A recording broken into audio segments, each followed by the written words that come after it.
different types of variable. Okay, I think that we are going to conduct a test regarding chapter number 1. I hope that you are prepared well.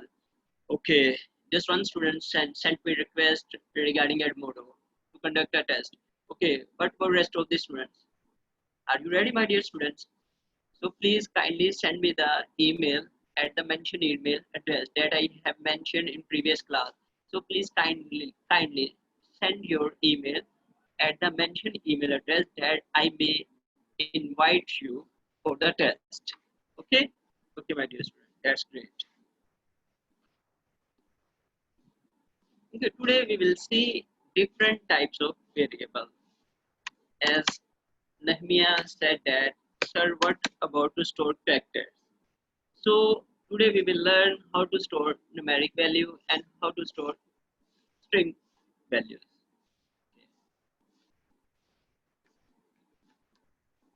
In previous class, we have learned how to define, how to declare a variable. What are the rules to declare a variable?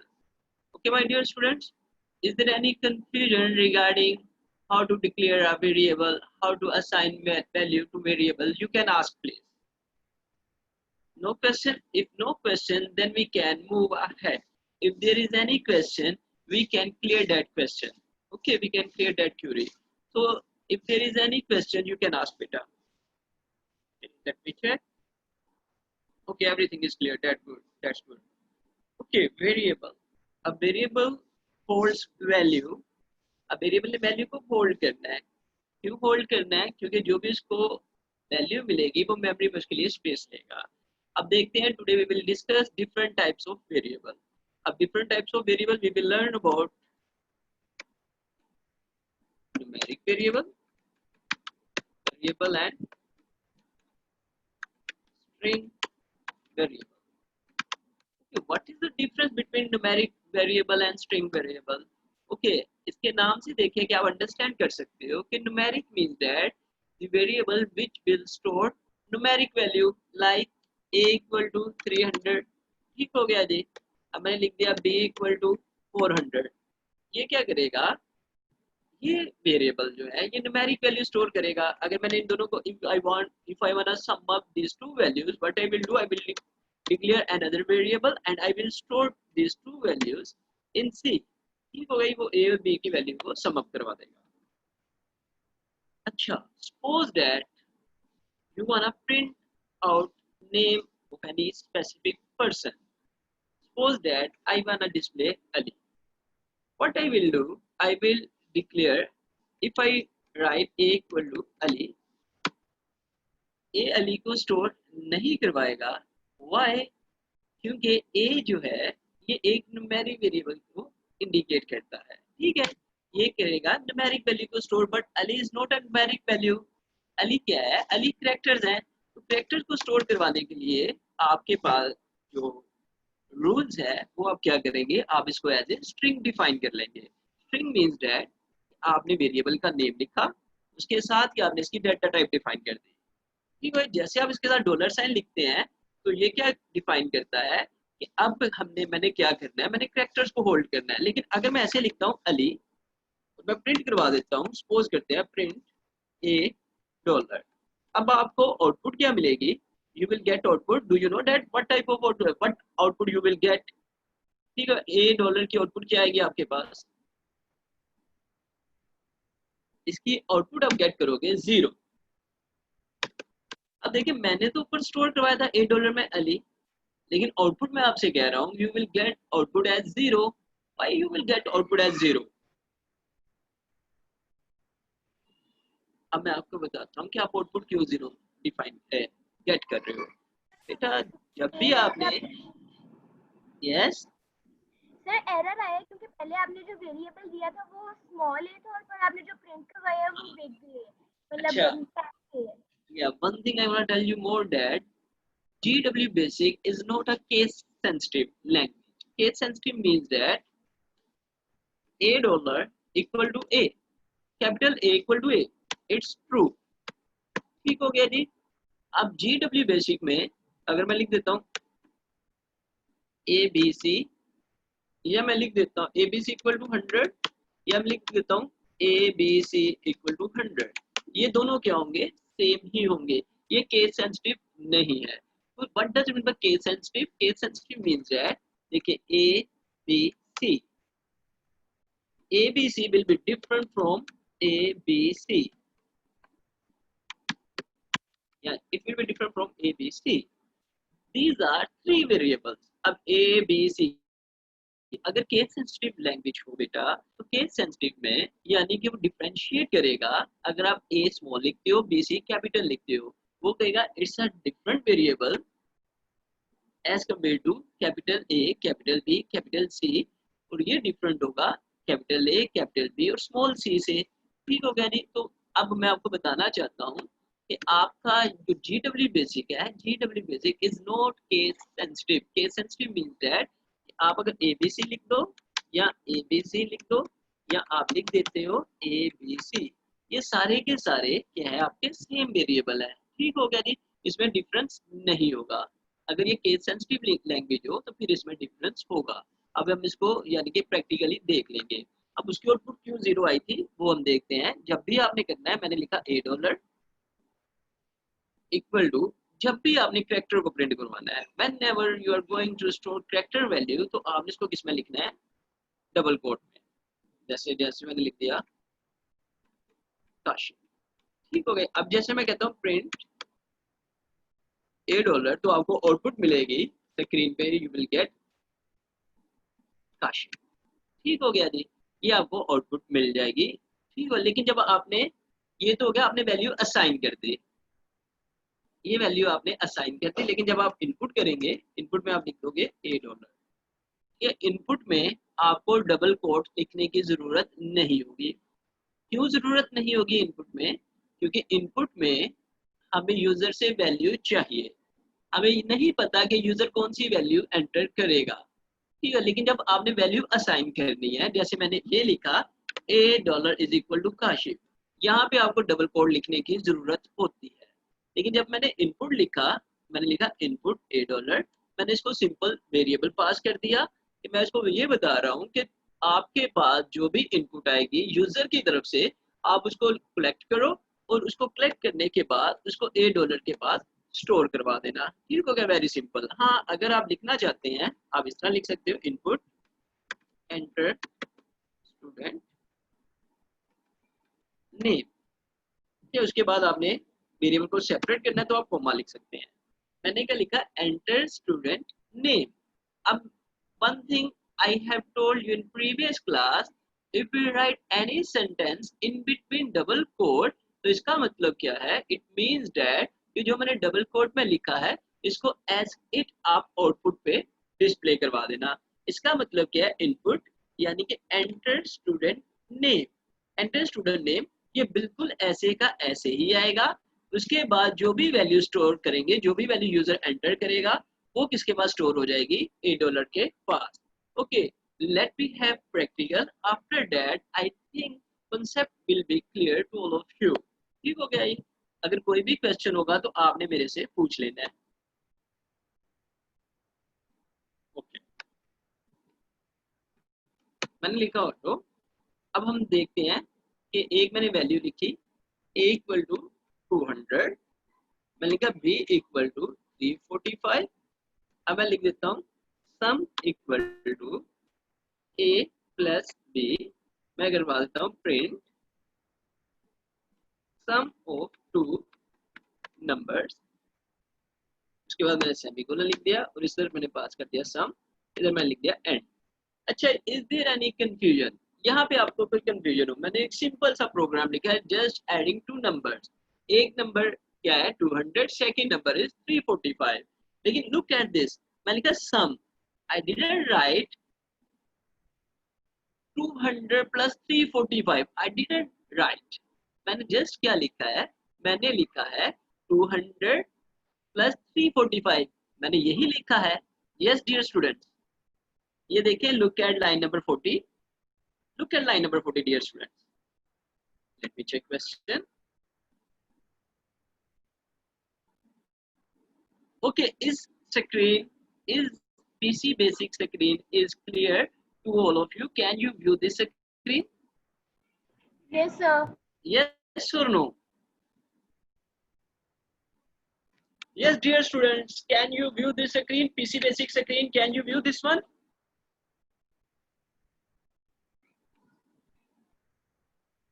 Yes, Jeremiah, Abdul Rahman, Albert.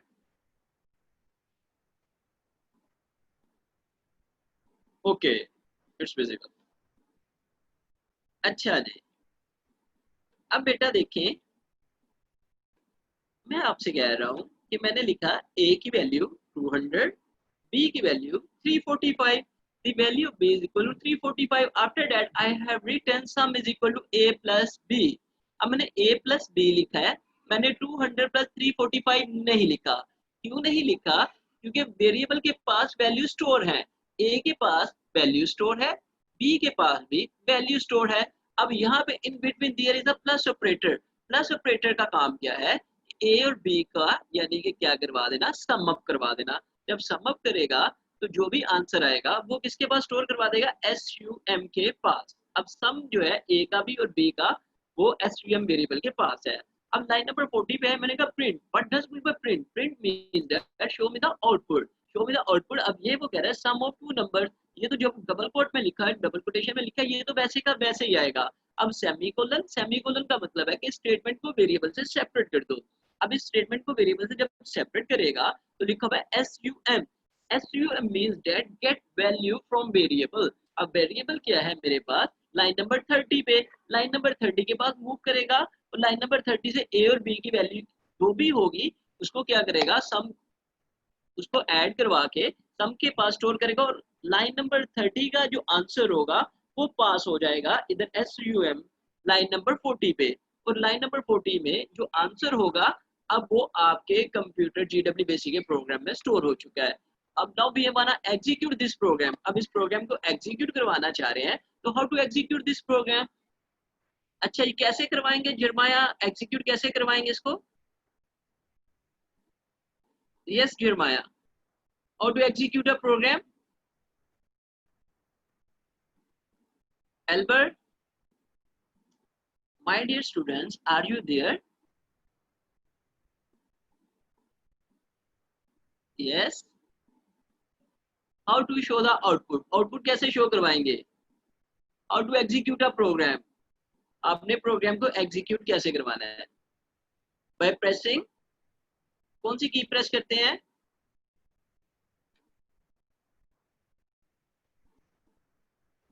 अच्छा बेटा देखें, I told you that whenever you want to execute a program, you need to move toward the direct mode. It's indirect mode. ठीक है, हम code जो भी लिखते हैं, whatever code we wanna write, we will write in a indirect mode. ठीक है, line number 10, 30, 40, 50 ये indirect mode है.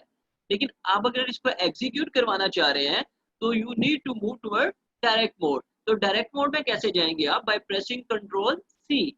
आपने कंट्रोल सी प्रेस किया. देखिए जैसे ही कंट्रोल सी प्रेस करता हूं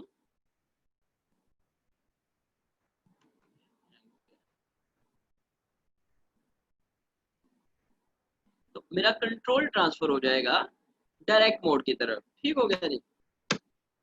कंट्रोल सी.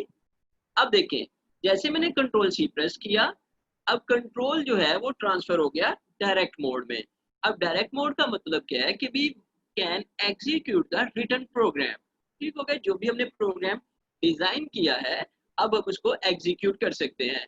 और to execute a program we can execute program by pressing RUN, by typing RUN.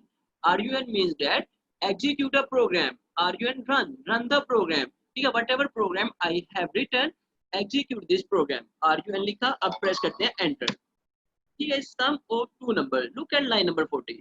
Print. Print का मतलब क्या है? Show me the output. अब show me the output sum of two numbers. यहाँ पे क्या आया? Sum of two numbers. अब इधर लिखा हुआ था SUM सम, लेकिन इससे मुझे शो करवा दिया 545. अब 545 कहाँ से आया? 545. Look at line number 30. अब लाइन नंबर 30 पे क्या लिखा हुआ है? Sum is equal to a plus b. A की वैल्यू गेट की यानी कि लाइन नंबर 10 से, बी की वैल्यू गेट की लाइन नंबर 20 से, प्लस ऑपरेटर के थ्रू इनको ऐड करवाया और इसको स्टोर करवा दिया सम पे. जब हमने लाइन नंबर 40 पे SUM को कॉल किया तो इसने MCUM की वैल्यू गेट की, दैट इज 545, इसलिए हमें स्क्रीन पे मिल गया 545, sum of two number 545. Is there any confusion? You can ask. Yes, dear students. Is there any confusion? Is there is any question? ठीक हो गया जी. If concept is not clear, you can ask beta. Yes.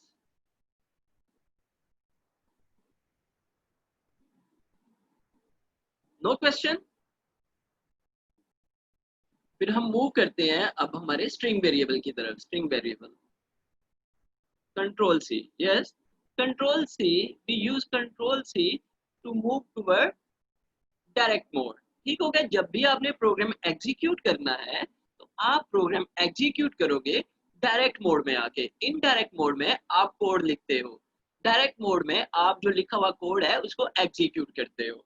Okay okay, that's great. अब देखते हैं हम CLS.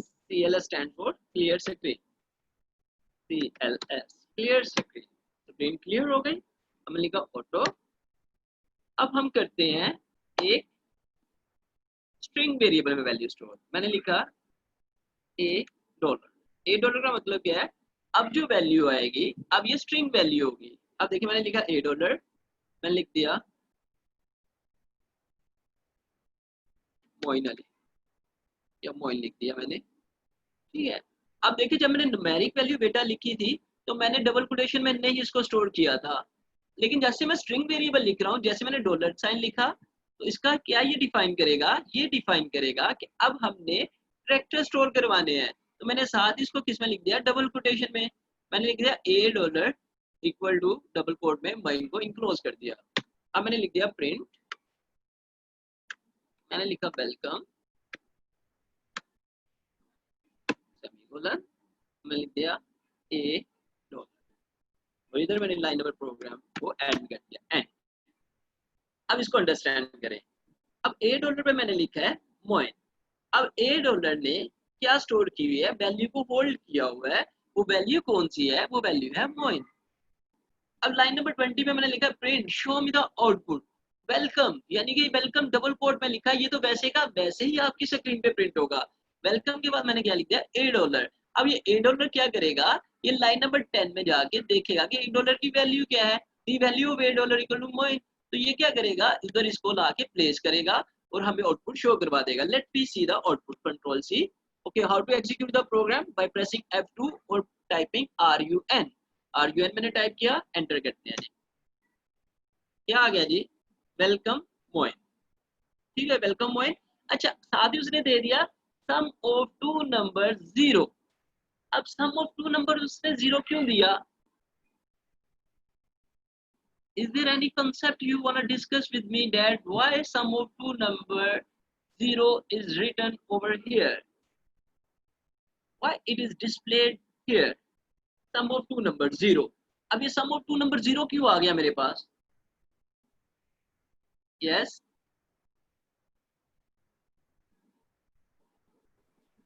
Yes बेटा. Values को नहीं दी थी जो वो हमें बताए उसको ऐड करके. अच्छा. Yes Albert. अब इसे हम कहते हैं सम ऑफ टू नंबर्स. हम कहते हैं गार्बेज वैल्यू. गार्बेज वैल्यू का मतलब क्या है? कि वो वैल्यू जिनको हमने डिफाइन ही नहीं किया, हमने डिक्लेयर ही नहीं किया, वो यहाँ पे डिस्प्ले हो गई. ये डिस्प्ले कहाँ से हुई है? ये प्रीवियस प्रोग्राम से आई है. Sum of two numbers, sum of two number 0, हमने प्रीवियस प्रोग्राम से ये वैल्यू गेट कर ली, लेकिन प्रीवियस प्रोग्राम की वैल्यू इस प्रोग्राम में कैसे आ गई? ठीक हो गया जी. प्रीवियस प्रोग्राम जो हमने लिखा था उसकी वैल्यू इसमें कैसे आ गई? Late me see that. मैंने लिखा CLS. जब भी आपने नया प्रोग्राम लिखना है तो आपने लिखना है न्यू. हमने इस प्रोग्राम को न्यू नहीं किया था. हमने उसको ये नहीं बताया था इट्स अ न्यू फाइल और इट्स अ प्रीवियस फाइल. तो ठीक है बेटा, whenever you are going to write a new program, you are going to design a new code, so you need to write new. New का मतलब क्या है? कि अब हम एक नया प्रोग्राम बनाना जा रहे हैं. ठीक हो गया जी. अब एंटर करते हैं न्यू. ओके, ठीक है. अब लिखते हैं. अब एक और प्रोग्राम एग्जीक्यूट करके देखते हैं. मैं लिखा $. Equal to 10. अब आपने कॉन्शियस रहना, मैंने आपसे क्वेश्चन पूछने हैं. मैंने लिखा बी डॉलर इक्वल टू 20। ठीक हो गया, मैंने लिखा c dollar equal to a dollar plus b dollar and print c dollar. अच्छा जी, इसका आंसर क्या आएगा? Yes dear students, please tell me what will be the answer. Program को करते हैं end. Yes Albert, Jeremiah, Nawal, Abdul Rahman, what will be the answer? 30 40। 40 कैसे आएगा? 10 और 20 है। 30 30, yes, 30 will be the answer. That's great. Yes, Abdul Rahman, what will be the answer? Albert, क्या answer आएगा जी इसका? नो आउटपुट बेटा। फिरमाया, अच्छा चले इसका चेक करते हैं आंसर क्या आएगा। मैंने लिखा RUN रन, इसका आंसर आएगा 10, 10 और 20। इसने तो सम अप ही नहीं किया। क्यों इसने सम अप नहीं किया? देखिए ना क्योंकि हमने उसने, उसको कमांड नहीं दी कि सम द नहीं टू हमने नंबर्स। नहीं, look at line number 30, it is written as C print, dollar a dollar plus b हमने डॉलर। प्रिंट के बाद शायद कॉमास नहीं दिए। अच्छा, नहीं वो तो उसका, हाँ कोमा तो हम तब देते हैं अगर हम स्टेटमेंट लिखते हैं। जैसे मैंने लिखा प्रिंट, चलिए इसको लाइन नंबर 30 को मैं करता हूँ एडिट, लाइन नंबर 30। चले, आप कह रहे हैं कि मुझे लिखना चाहिए था लाइन नंबर 30 को, नहीं एडिट हमने करना था। कौन सी लाइन को कह रहे हैं? लाइन नंबर 40 को। एडिट लाइन नंबर 40, मुझे लिखना चाहिए था प्रिंट, आप कहते हो इस तरह लिखना चाहिए था, sum of two number, sum of two number. इसके बाद सेमीकोलन, आप कहते हैं सेमीकोलन लिखना चाहिए था और इसको पास करना चाहिए था सी डॉलर। ठीक हो गया जी। अब हमने प्रेस करते हैं F1, ये मैं लिख देता हूँ लिस्ट। चलिए इसकी लिस्ट दोबारा देखते हैं, लिस्ट। ठीक है जी, अब देखिए प्रोग्राम। अब प्रोग्राम मेरे पास आ रहा है $10, बी डॉलर से c dollar a plus b. मैंने लिखा print sum of two numbers. मैंने जैसे लिखा सम ऑफ टू नंबर, मैंने इसको सी डॉलर पास कर दिया। अब इसको एग्जीक्यूट करके देखते हैं, RUN रन। अच्छा, फिर भी मेरे पास यही आ रहा है sum of two numbers 1020। Yes, I want to check that concept is not clear or not clear. At beginning, I told you what is the difference between numeric variable and string variable. तो please अब मुझे बताओ आप, सम of two number 1020 आ गया।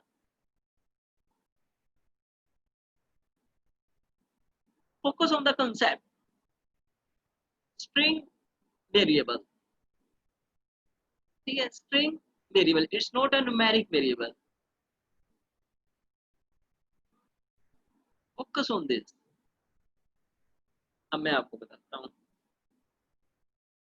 $8 equal to 10। 10 का मतलब क्या है? Note 10, it's a 10, it's a character now, it's not a numeric value. देखिए जैसे मैंने देखी ना आप, अगर हम a लिखते, a हाँ इज जी, equal 10, b is equal 20, c is equal मतलब आगे जो a प्लस b, तो फिर आ जाता ना आंसर। फिर आ जाता। अब ये 10, it's not a 10, it's not a numeric value. अब ये क्या है आपके पास? ये आपके पास एक कैरेक्टर कंसीडर करेगा। 1 और 0 इट्स अ कैरेक्टर। ठीक हो गया। अब देखें 10 इज अ कैरेक्टर, मैंने बी डॉलर लिखा 20 इज अ कैरेक्टर, वो इसको न्यूमेरिक वैल्यू कंसीडर नहीं करेगा। अब मैंने लिखा c dollar is equal to a dollar plus b dollar, it's not a plus separator, it's a, ये क्या करेगा? इन वैल्यू को कंबाइन कर देगा। $8 की वैल्यू को लो, बी डॉलर की वैल्यू को लो, इनको कंबाइन कर दो। तो जब मैंने लिखा print sum of two number, sum of two number तो वैसे ही आना है, क्योंकि मैंने आपको बताया जो भी स्टेटमेंट होगी ये तो वैसे की वैसे आएगी। लेकिन जैसे मैंने लिखा आउटपुट देखी, तो आउटपुट मुझे क्या आई? 1020। ये 1020 कहाँ से आएगी? यानी कि line number, look at line number 30, $8 means that it's a string value. String value means that it's not a numeric, it's a character. 10 it's a character, उसने वैसे ही 10 को शो करवा दिया। उसके साथ बाद लिखा हुआ है plus operator. Plus operator means that it's concatenation operator. Concatenation operator means that अब इन वैल्यू को कंबाइन कर दो सेकंड वैल्यू के साथ। सेकंड वैल्यू क्या है? B dollar is equal to 20, तो उसने क्या शो कर दिया? 1020। Very simple.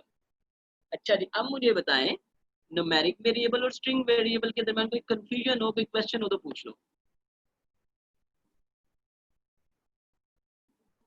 No question, no confusion. Yes dear student.